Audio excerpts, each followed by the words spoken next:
Yo, what up, street gods? Or Kim the House. Oh, another beautiful day in Southern California during the winter time. So, Peter Thiel moved to LA. All the beautiful people are in LA, not New York. Maybe LA is the best place to live, irregardless of the traffic. Thought. Okay, so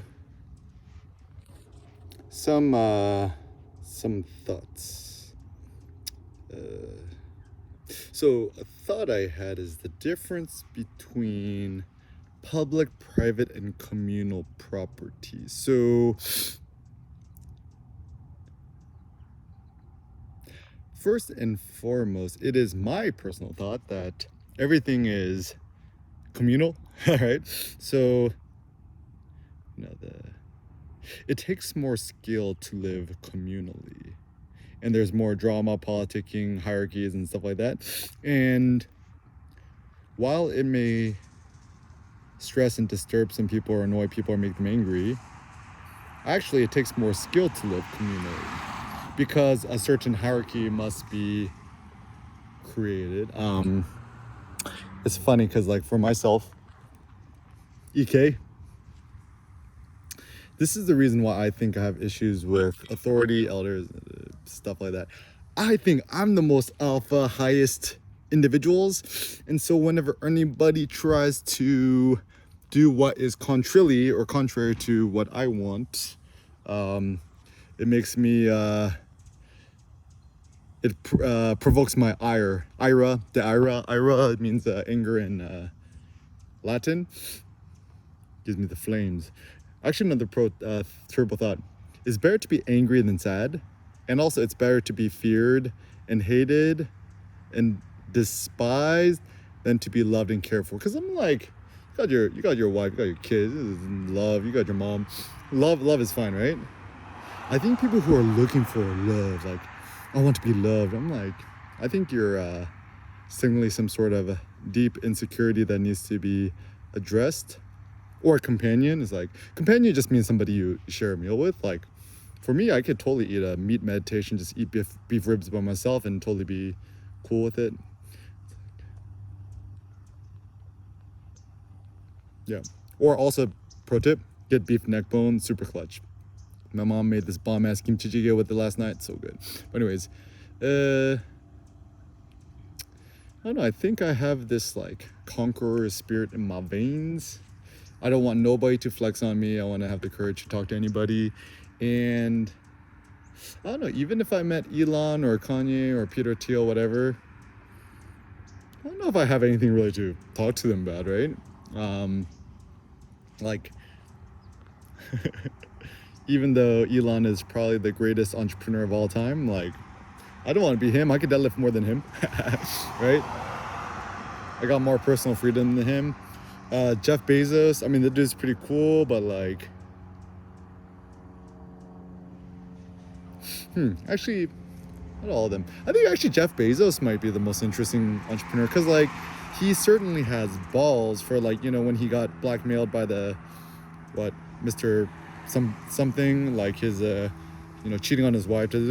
Jeff Bezos displayed the maximal amount of balls and courage by openly publishing his the blackmail that was delivered to him. Doesn't care about his personal whatever.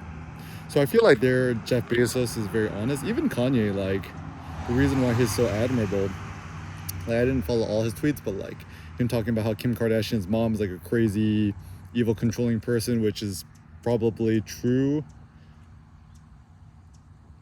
Or, the fact that he won't censor himself is quite courageous. Even Elon, right? Like, finally has a sense of humor. Yeah, definitely has a sense of humor. Like, when the quickest way to kill your boner attaches a picture of Bill Gates looking smug in his. Never trust anybody who wears a collared shirt, a button-up collared shirt, and some sort of cardigan vest. It's like they're just trying to hide their beef belt. And it's like, my question is, like, how did Bill Gates get so, like, fat? It's like, I don't know, is he eating Twinkies behind the scenes? Who knows? So I think even with your heroes or people you admire, I mean, just emulate the characteristics and the traits of them that you like. Seems like a good idea. So anyways, to me, everything is communal. But I think if I think about it truly honest, I just want to become the master. I want to become the patriarch, whatever. But at the same time, like, I consider myself a very open, understanding person. So 99.9% of the time, like, I just, cool, just respect your decision and kowtow to you, even though you make absolutely no logical sense. And this is another thing, too, when it comes to, it's not even, like, man versus woman. Like, ain't nobody got logic at all. Because, like, typically the argument's like, oh, women are more emotional. They're not logical.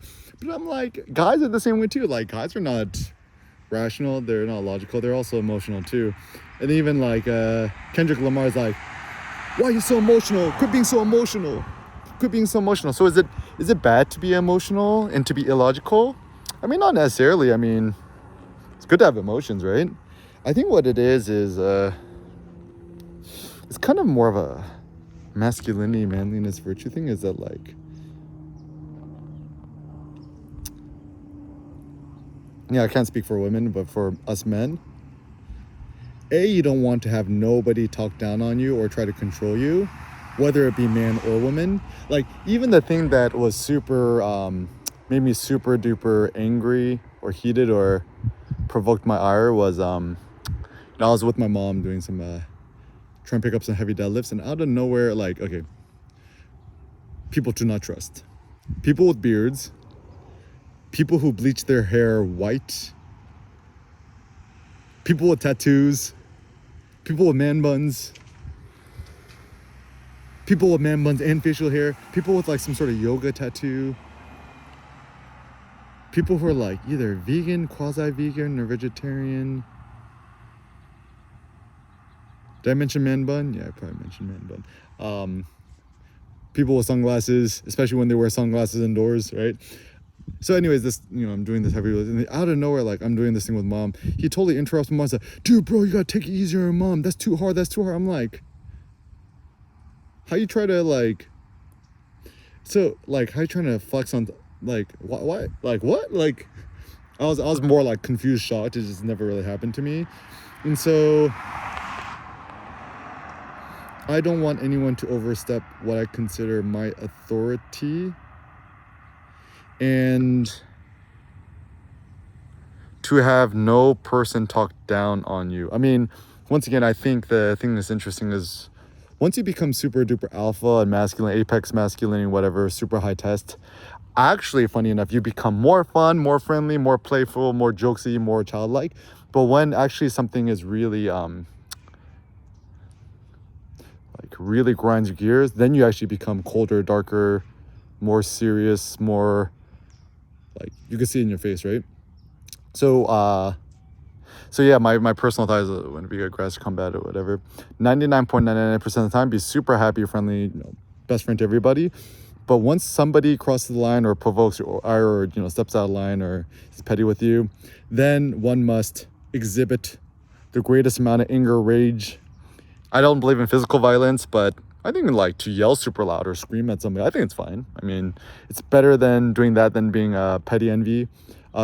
Low-key, passive aggressive. It's better to be aggressive verbally than to be passive aggressive and resent somebody. And also, like, if certain people annoy you, just don't acknowledge your existence. Don't make eye contact with them. Even don't have them in your peripheral vision. So even, like, whenever I see people that super annoy me, I literally turn my whole shoulders and body away to face away from them, because if I catch either their face or their expression or their body, it makes me super angry. And part of it is, like, a self-preservation thing, is that I mean, honestly, I don't like feeling angry. I hate feeling angry, but alas, it's when someone makes me angry, it's just kind of, I don't like it, so I just try to avoid it. And I was even thinking about, like, cruelty, right? To be cruel literally means to strike somebody. So to give somebody the cold shoulder and not acknowledge your existence is actually not cruel. It's technically the nicest thing you do. Also, typically whenever we witness or see other people that we don't agree with their actions, their behaviors, their speech patterns, whatever, then we low-key judge them. I mean, that's kind of like low-key like not a good thing. So by disassociating yourself with miserable people or people who you consider misers, could be the most virtuous thing you do. Then you just don't judge them, right? Like, I don't want to judge nobody, but whenever I witness people who are doing things that I don't consider, whatever, I'm going to low-key judge them, right? I can't help it. It's like, it's human nature to judge other people. And I think it's a good thing to judge other people because it's intelligent if you use it as a meter to figure out how not to be foolish or produce folly in certain decisions. When it is not good is when, you do it as kind of an ego trip and then you see them as inferior to you. So once again, like, I don't like comparing. I don't like comparisons. I don't like to compare my kids with others, vice versa. I don't like to be considered equal because I consider myself so much higher and loftier than everybody else. So yeah, I think ultimately, if you think about our best friend Nietzsche, maybe the best thing and the most virtuous thing we could do is focus on our own strengthening and recognize that any ills that happen in our life, if it's an issue of weakness, it's your duty and your virtue and your life goal to become stronger, harder, more stoic, and also more jovial, happy, and gay.